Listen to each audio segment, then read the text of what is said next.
All right, gang. The performance of the night went to Jones, Grasso, and Bo Nickel.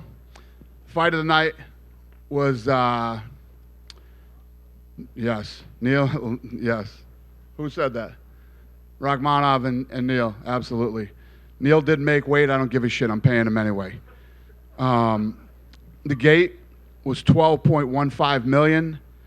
Fourth highest gate in UFC history, and the highest gate ever for a heavyweight fight. Attendance was 19,471. It was sold out.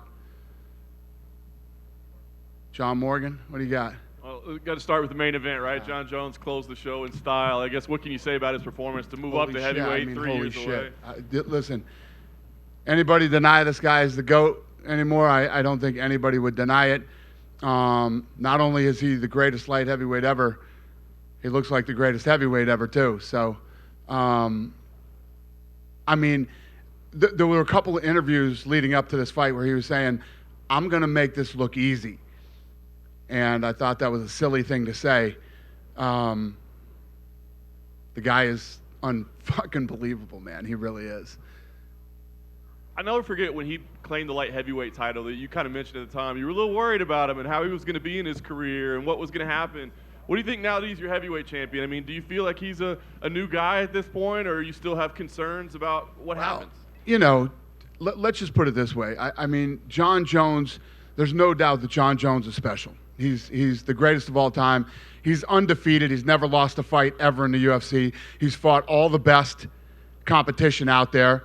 But dealing with him is like dealing with an artist, is the best way to explain it. And I don't know what's going to happen from here on out, you know? I'm just happy we got to see what we saw tonight. It just, and many of us that have been in the game for a long time, some of you might disagree, some of you might agree. I'm a big believer in ring rust and what it does to you. We didn't even get to see any ring rust. Who knows if there was any ring rust tonight? He just went in there and literally made it look like nothing, like it was the easiest thing in the world for him to do. He's a total freak of nature, and he's the best ever. Joe Rogan brought up the idea of Stipe at International Fight Week. Is that something that you guys have kicked around, or do you feel like that could be the plan? I don't know when, but he's definitely fighting Stipe. I want to ask you about Alexa Grasso as well. Obviously, phenomenal win for her. I guess, what are your thoughts on her as the new flyweight champ? Yeah, I mean, she looked awesome tonight. Her hands looked really good when she got taken down and was on her back. I loved how busy she was in the guard. And kept moving, kept Valentina working, kept throwing punches. I mean, she came in with an awesome game plan tonight and executed it perfectly. I think a lot of people, including me, thought that Valentina was probably going to be too strong for her, too much for her. She proved everybody wrong, and she looked incredible tonight. Obviously, we've got to check on health and all those things, but, I mean, given Valentina's long dominance, would you say an immediate rematch is warranted because of what she's accomplished? I don't know, but, yeah, probably. But sitting right here right now, I haven't even thought of that. Only you guys think of shit like that after just watching what we watched tonight. I did want to say, I mean, 3 Mexican champions now at this point, pretty incredible. Is it safe to say you'll be going to Mexico sometime this year? Probably, yeah. It seems like the thing to do.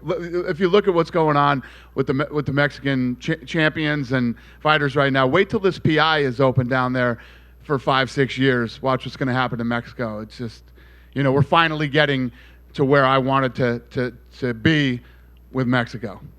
Been a big focus of mine since day one. Took a long time, but here we are. And just last thing for me, I did want to ask you about Shavkat as well. Obviously, fight of the night, you just praise it. But I saw you get up and get out of your seat to go talk to him. So tell me what you think of him. Well, it's very rare that you'll see me go up into the octagon for a fight that isn't a title fight. But not just him, but Jeff Neal too. I mean, those guys fought their asses off. And there's many times when you don't make weight, you don't get the bonus no matter what happens. There's no way in hell I wasn't going to give that kid the bonus tonight. The heart that he showed tonight, the knees that he took, the punches that he fired back with and landed. And, I mean, you know, both guys just fought an absolute dogfight. I love that fight, and I have nothing but the utmost respect for both of those guys. Hey, Dana, to your left.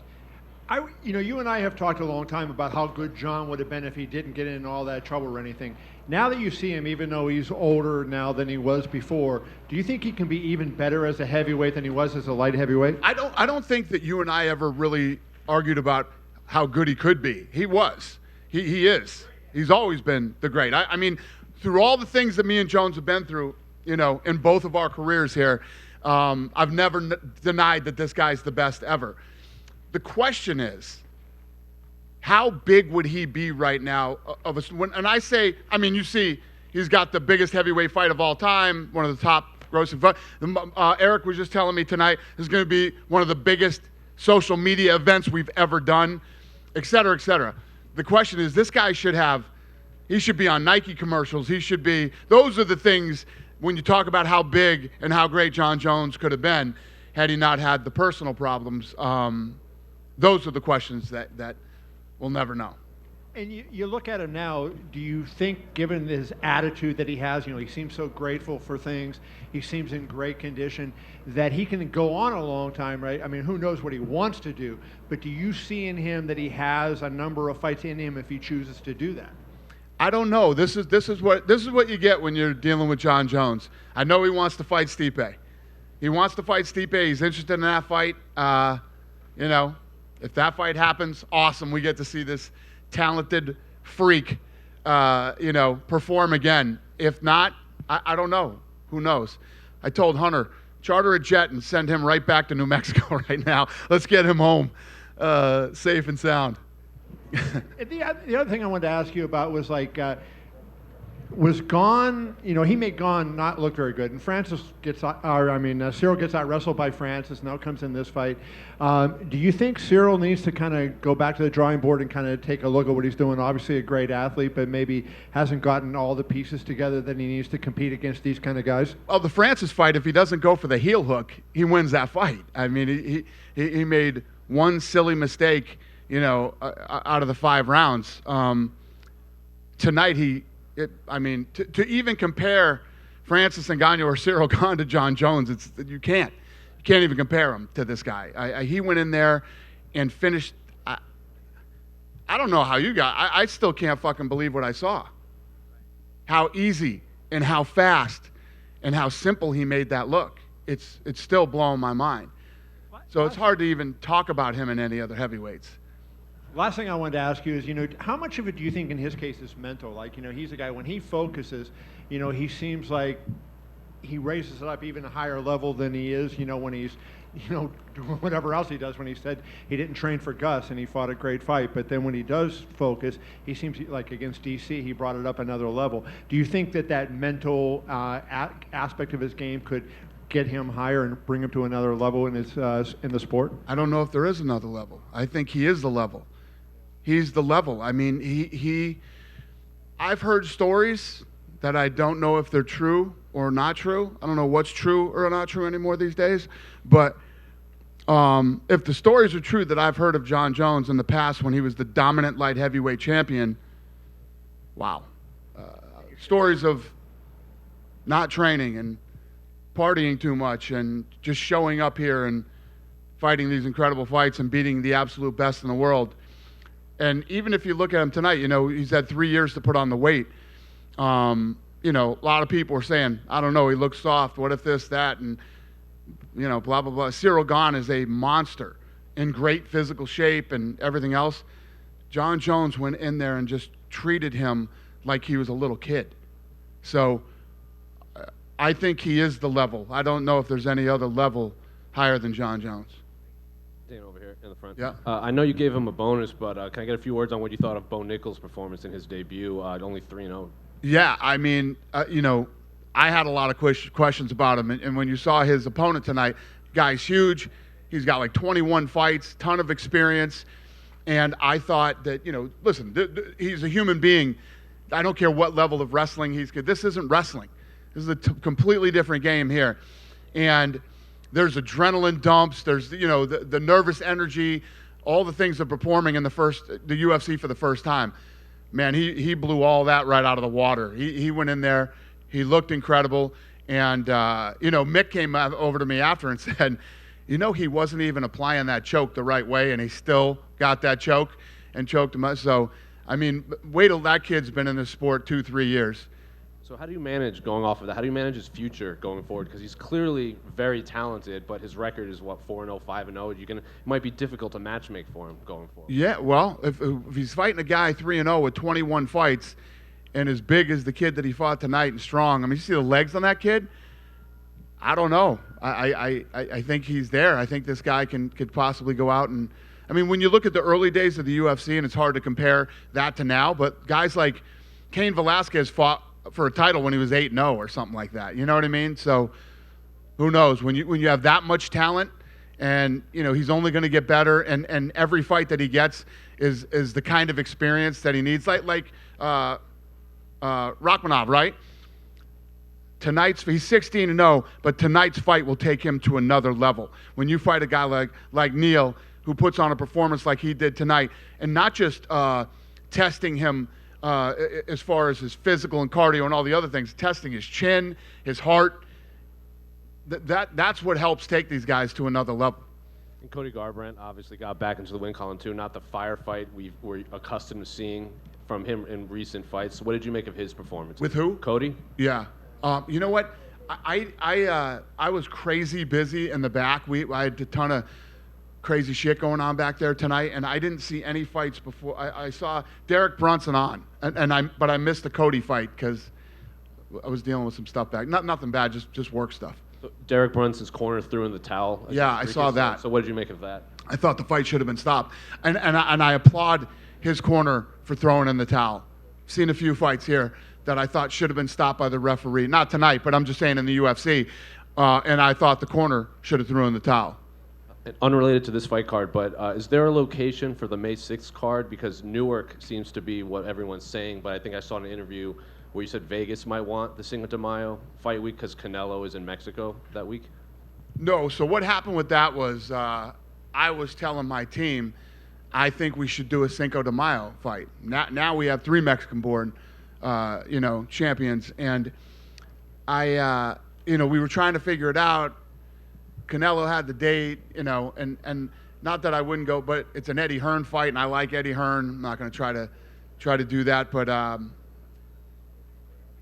just I don't know. We don't know yet. We're still talking about it and working on it. Dana back here. Yeah, buddy, go ahead. Dana, on the topic of Mexican champions, people are wondering about the future for Amanda Nunes and if Irene Aldana is the next woman up potentially for her. Yeah, no, we're working on a fight for Aldana right now. Is it the title? I don't know yet. And then secondly, just talking a little bit more about the card, Ian Gary stays undefeated, overcame some adversity, already has the Conor McGregor stamp of approval. Just what are your thoughts on his performance and his run so far in the UFC as a prospect? Yeah, I didn't see the fight. I just saw the finish on the replay. But yeah, no, he's a stud, man. And from what I hear, he got clipped early and came back and had a great finish. I didn't see the fight yet, though. Dracus du Plessis gets a win over a top-ranked guy, and people wondering, hey, is he already in that talk for potential title eliminator? Just want your thoughts on the future for him. That was an awesome fight, too. Great fight, and obviously a huge win for him beating Brunson in such a war. And he just knocked off one of the top guys, so we'll see what's next for him. Dana. Yep. Hey, Dana. Yep. I'm from Brazil, so how is the launch of the new Fight Pass in Brazil? How is it going? How's the launch of Fight Pass going? Yeah. Good. I think it's going great. Actually, it's funny you asked me that. I have a meeting for that this week. They're presenting to me this week, so I'll know more about it at the next press conference. Text me when you know more then. I will. Dana back here. I'm behind all these cameras. Question about Valentina. She had talked earlier in the week that she was open to a fight with Amanda. Can that fight happen without her having a belt? It wouldn't make much sense. Had she won tonight, I mean, it would make a lot more sense. It would be like a super fight, but yeah, probably not. And I'm sure she's probably more interested in Alexa Grasso right now than. And then, as a follow-up, you mentioned the Gane and about it being the highest heavyweight grossing fight of all times. How did the fight trend throughout the week? Did it pick up later in the week as John spoke and was more available to the media, or was it trending high kind of throughout once it was announced? Yeah, well, not once it was announced. Once we start fight week on Monday, once Monday started and content starts going up, it was big. I mean, every single post on my Instagram alone that has anything to do with the fight is over a million views, and I think the press conference stare downs were like at over 3 million. So I was saying earlier, it's going to be one of the biggest fights ever on social media. Dana, right here. I'm curious, tonight we saw them film some scenes from Roadhouse and yesterday as well. What was that like, just having all that going on, and how did that all? I mean, it went pretty smooth considering I don't really like doing stuff like that. So it went pretty smooth. How do you feel you did during the stare down? Do you feel you were? Well, if I can't fucking do that, I don't know. I don't know what I can do. That's about as much acting as I want to do ever. And what's the process like when they're doing a movie like that? We saw a little bit with the Halle Berry movie, but getting all the UFC related stuff in that movie, is that something that took a long time to negotiate, or was it easy? Well, Joel Silver is the producer on this thing, and he has a great relationship with us and obviously with Ari Emanuel, and Connor is one of the big characters in the movie, so we made it pretty easy for him. And speaking of Connor, we had Michael Chandler back here earlier in the night, and he seemed to be getting a little antsy as far as like figuring out a date. He said he had his team ask your people maybe September or something like that. Is there any update on when we could maybe see this fight? Trust me, if there was, you would have heard about it already. As soon as there is, we'll announce it. But no, not yet.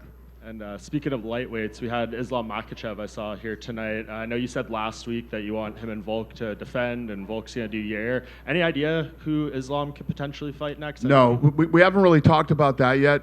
Obviously, it was a no-brainer after the fight who Volkanovski would fight. Yair looked incredible and absolutely dominant. And then we'll figure out what's next for Islam. Yeah, we have that fight with Beneil and Charles coming up in May. I know Dustin Poirier has been kind of outspoken, maybe wanting that shot. Is there any chance maybe he's someone you consider? That he wants what? He wants the shot maybe at Islam next. Got it. Yeah, no, we really haven't even talked about that yet. There's been so much shit going on. We haven't even had a matchmaking meeting in like 2 weeks. So we got to get our shit together after this event. Thank you. Yep. Dana down here to your right. Dana. Yep. To your right here. You touched on how impressed you were with Shavkat Rakhmonov. He called out Colby Covington afterwards. I know you don't make fights straight afterwards, you always say it, but is that something that makes sense? Yeah, I didn't know that. Yeah, that's fun. That's a fun one. In Abu Dhabi, as Jose asked? Oh, I'm not making the fight. I'm just saying, yeah, that sounds fun. I didn't know he did that, but we'll see. And it's been over a year, like pretty much to the day since Colby last fought for Masvidal right here. Do you guys have an update on him at all, or? On Colby? Yes. Yeah, Colby's ready to fight. He's ready to fight, and he's ready to fight anybody. I know we've reached out to him for a couple of different fights, and he said yes to it, but it just didn't work out. And I don't mean to potentially put a dampener on John's major success that he has right here, but he said he's not getting lit this weekend, but he's got an after party here in Vegas. Does that at all worry you slightly? He has an after fight party here? Yes, he does. I think it's at Hakkasan. Not that I'm plugging tickets. There's a billboard for it on the street. Is there really? Yeah. So does that worry you at all slightly? I mean, it does a little bit, yeah. Yeah. I'm not gonna lie. Thank you. Like I said, I told Hunter, charter a fucking plane and get him back to New Mexico ASAP. I didn't know he had an after party, but. Thank you. Thank you. Yep. Dana? Yep. From a business perspective, it's of course great that John Jones won tonight, but the fact that Ciryl Gane lost and he was like the French fighter in UFC, and you guys had a big event last September in France. Do you see that maybe as as a problem for the growth of the sport in France? Or? It's funny. Eric was telling me tonight that the UFC is the top 13 trends in France. He said that's unheard of. It's just that type of stuff never happens. So I don't look at things that way as far as the business goes, because whoever wins, and it is what it is. it's like we were talking about, Mexico has been a huge focus for me for a very long time. And here we are in 23, and it's all just starting to align now. We have 3 Mexican-born champions. We're building a PI there. It's just, you do what you can do. You focus on certain areas. You build the business, and then it's all out of your hands once that cage door shuts. It's up to them. It's not up to us, and we just have to go with whatever happens. Ciryl Gane is from France, but he's still one of the best heavyweights in the world. It's just John Jones is so much better than everybody else. It's crazy. Dana, when Michael Chandler was back here, he said that him and Conor have not really liked each other as much as he thought they would, and actually there's a bit of contention in filming of Tough. Has there been any incidents between those two? That who didn't like each other? Michael Chandler says him and Conor are not friends. He and Conor are not friends? That's weird. How's the filming? Did anybody think they were friends? I think they liked each other before they started filming. You think that what? They liked each other before they started filming. Michael said he thought he was going to get on with Conor, and since filming... Oh, Michael? Yeah, Michael Chandler. Oh, Chandler. All right, I don't hear well. Thought you said Makachev. No. Where are you from, buddy, that you think those two were going to be friends? Yeah, but they did. Chandler and Conor were very respectful to each other, and then some things started escalating that you'll see on the show, and yeah, they do not like each other now.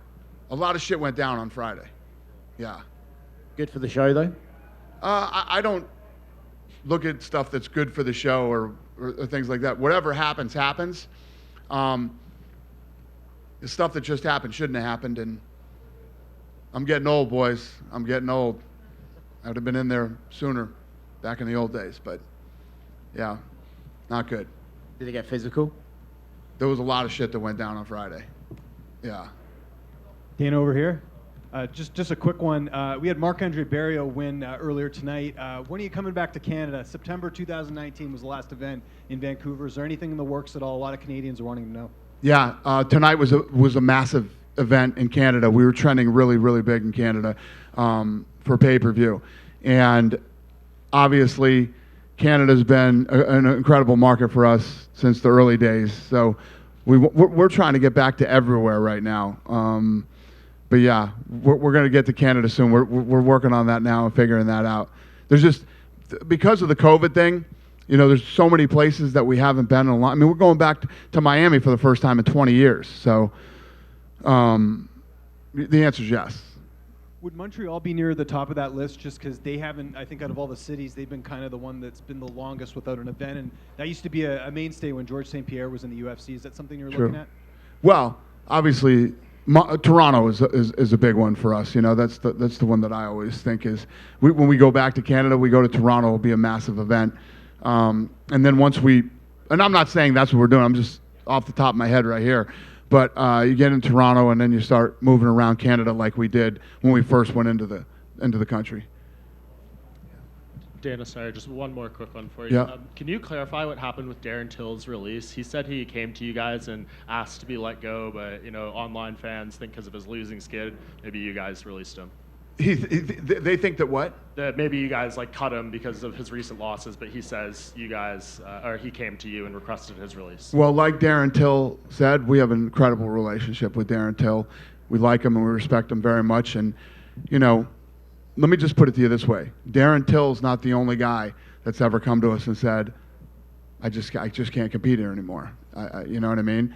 And no, he did ask for his release, and we did release him. He says he wants to be back in 2-3 years or something. Is that something you'd be open to if he maybe gets back on track a little bit? Yeah, I don't know. I mean, I don't know what his plans are for outside of the UFC, but he's a guy that we've had a great relationship with. We really like him, and obviously we wish him the best. And if he gets to a level where he thinks he's ready to come back to the UFC, yeah, we would probably do it. Yep. Hey, Dana, one final question to your left here. What did Brady say about John Jones? What did who say? Tom Brady. Tom Brady? What did he say about Jones? Yeah, I mean, he was he loves John Jones, and obviously everybody in the arena was blown away by what happened tonight. And but yeah, he's a John. He flew in today from Florida to see the fight, so he's a fan. And him and Chandler got to hook up again tonight before he walked out. Got to see him, and But yeah, that's it. Dana, one quick one. A lot of fans on Twitter are talking about like that result makes them want to see Francis fight more. Is that road like completely done now? They want to see Francis do what? Fight Jones still even more because of that. Because I tried to make that fight. Yeah. So is that like completely done now? Like, Done. Never gonna happen. We tried to make that fight with him for 3 years. You gotta want that fight. Doesn't matter what listen. We all want to see a fight. The guy's gotta want the fight. Francis doesn't want the fight. You can't make him fight. And I doubt it would have gone any differently. Dana, down to your right. Do you know Yep. what happened with John Jones's foot when he was walking into the octagon? It seemed like there was a problem with some tape he had on it. Yeah, I don't know what was up with that. I think he tried to tape his feet and the commission didn't let him do it when he walked out. Yeah, I didn't find out what that was about yet. And obviously he's 35, but other than Stipe, do you think John will be around for a lot longer? Like, if you fight Stipe, is there anyone else really, or do you think he'll leave? Well, like I was telling Kevin earlier, John Jones is one of those guys that so good, so talented, but like I said, he's like dealing with an artist. And he makes a lot of money, man. Not a lot of people can say, you know what, I'd take 3 years off and not work. So who knows? I mean, if he wants to fight Stipe, so we'll make the Stipe fight, and then whatever he wants to do after that, we'll be lucky if we get to see him again, you know. Or maybe he doesn't. Maybe he retires after that. I don't know.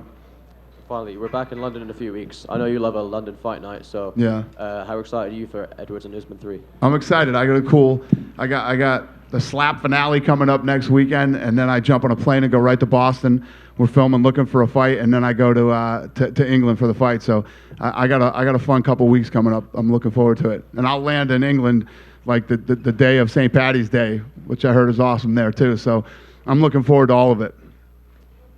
Hey, Dana, over here. Yep. Keith Whittier with Ottawa Life Magazine. First of all, congratulations to you and your team for a fantastic night of fights. Thank you. Over the course of the 30 years of the UFC, there have been many amazing accomplishments, breaking down barriers like years ago, fighting in New York would have been unheard of, and now it's just a thing. What's the next big accomplishment that you and your team are looking at? Fighting in New York would have been unheard of. Now we're number 1, number 2, and number 4 all time at Madison Square Garden.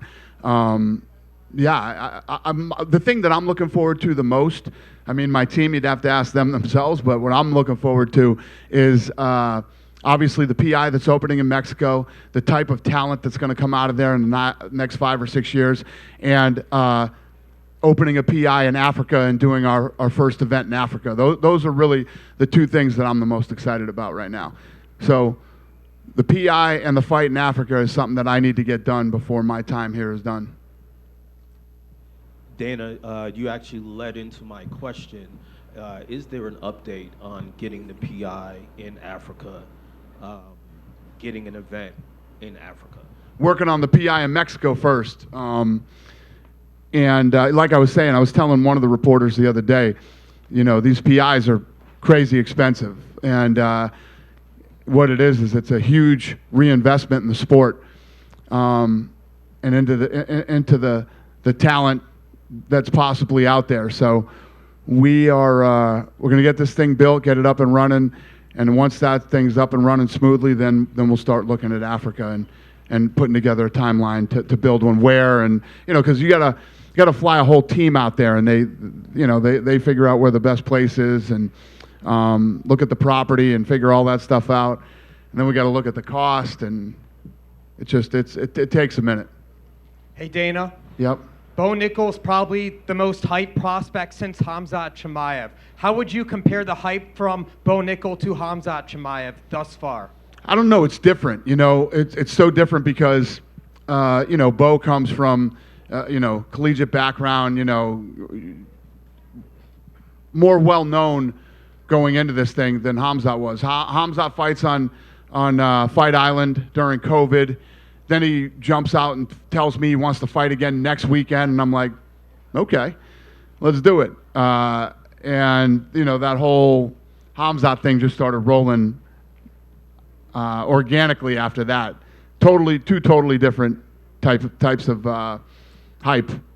And lastly, what would you make of Jake Gyllenhaal's physique at 185-pound division for the movie Roadhouse? Listen, what can I say? He looks good. I don't think he's been USADA tested, but he looks great. Paulo Costa's secret juice might have helped him. What's that? Maybe he's using too much of Paulo Costa's secret juice. Possibly. Go ahead, sir. Dana, Shavkat Rakhmonov has been long compared to Khamzat Chimaev, except he just doesn't speak English, right? But the skill, like skill-wise, skill for skill, is Shavkat just someone that you can get behind? Like, how close is he to contender status, title shot? Well, tonight was a big night for him, obviously, not just because he won, but that he was in a dogfight and in a war. And you guys saw at the weigh-ins that day. He got a big pop at the weigh-ins already, and then you go in and you beat a guy like Neil, and you beat him the way that you did in an absolute, when you think about all the things that we love as fight fans, it doesn't get any better than that. That's why I'm paying it. This kid didn't make weight, and it's a rule. It's a law. If you are a professional, if you don't show up here and you don't make weight, you don't get a bonus, period. And I don't think we've ever cracked on that. After that fight, I was like, I don't give a shit if he made weight or not, man. We're paying that dude $50,000. That was incredible. Both guys had incredible heart. You couldn't watch a better fight than that. It was awesome, and I love that shit. So, anyway, that isn't even what you asked me, but one final. Yeah, he's in a good place. Yeah.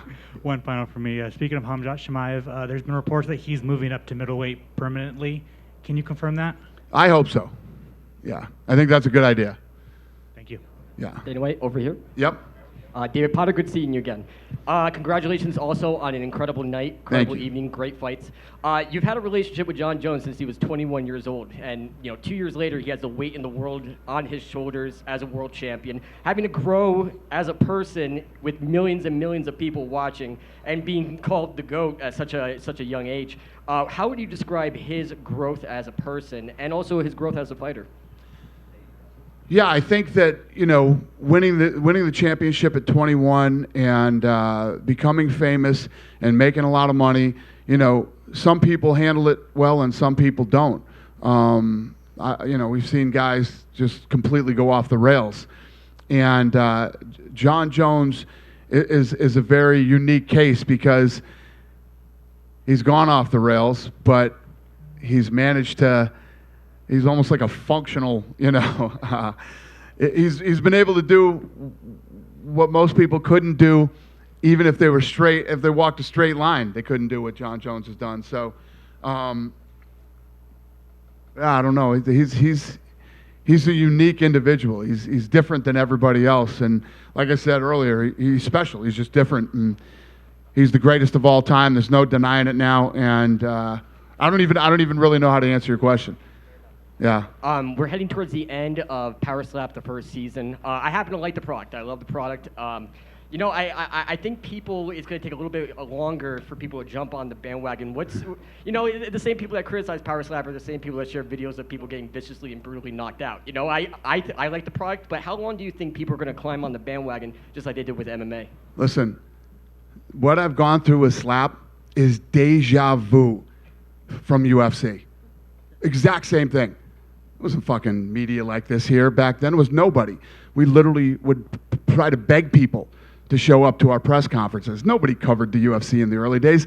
People act like they did now, but they're full of shit. Yeah, Sure Dog and UG were probably the only... That's it. And those guys didn't have the money to travel around to some of the places that we went to do fights. We were at a press conference one time. I've told the story before, and I don't know how we got the couple of media people that were there, but one guy was Spanish, Mexican. It was a Mexican newspaper or something, and I had Tito Ortiz up there, and the guy goes, Tito, blah, blah, blah, blah, blah, blah, starts talking to Tito. Tito goes, I don't speak Spanish. I shit you not, the guy got up and walked out of the press conference. He was one of two guys that were there. So, if you look at Slap, it's identical to everybody in the media ripping it apart. And, I just, in a couple weeks, I'll let you guys know. And I can't wait to stay. I told you so. And one more question from me. Jake Gyllenhaal, obviously, filming Roadhouse. great scenes that were filmed yesterday, also the fight scenes. I personally think it was a late stoppage with that flying knee. So how has the business relationship been for them to come in and say, hey, we want to do filming? What was the process of getting that done? Well, I said it earlier. We have a good relationship with Joel Silver, and he's one of the biggest producers ever. I mean, if you look at the movies he's made, it's every movie we ever watched growing up, from Weird Science to, you name it. This guy's done it. And he was actually, Lorenzo and I went and met with him many years ago, like 15 years ago, and we were talking about the UFC, and he ended up putting Tito, Chuck, and Randy in a couple of his movies. What was it? The ones with Jet Li. When they Jet Li and DMX, and I can't remember the name of the movies. Cradle but to the Grave. Yes, Cradle to the Grave. Thank you. And that was what started our relationship with Joel Silver. And then he's very close to Ari, so we were willing to do this with him. Always a pleasure. Thank you very much, Dana. Thank you. Yeah, go ahead, sir. Hey Dana, John Jones is the GOAT. Who do you have in your top 5 of all time? Shit, right here off the top of my head. I mean, you got to go Jones, GSP, Anderson Silva, and 2 more that I can't think of right now off the top of my head. But yeah, those are my top 3. And one more, Dana, I'm sorry. What's that? Can you take me back to your first meeting with John Jones? What was that like, your first time you ever met him? Oh, shit, I don't remember. That was a long time ago, man. I don't remember my first ever meeting with him. Yeah, I have no clue. You guys done with me? Have a great night. Thanks, everybody.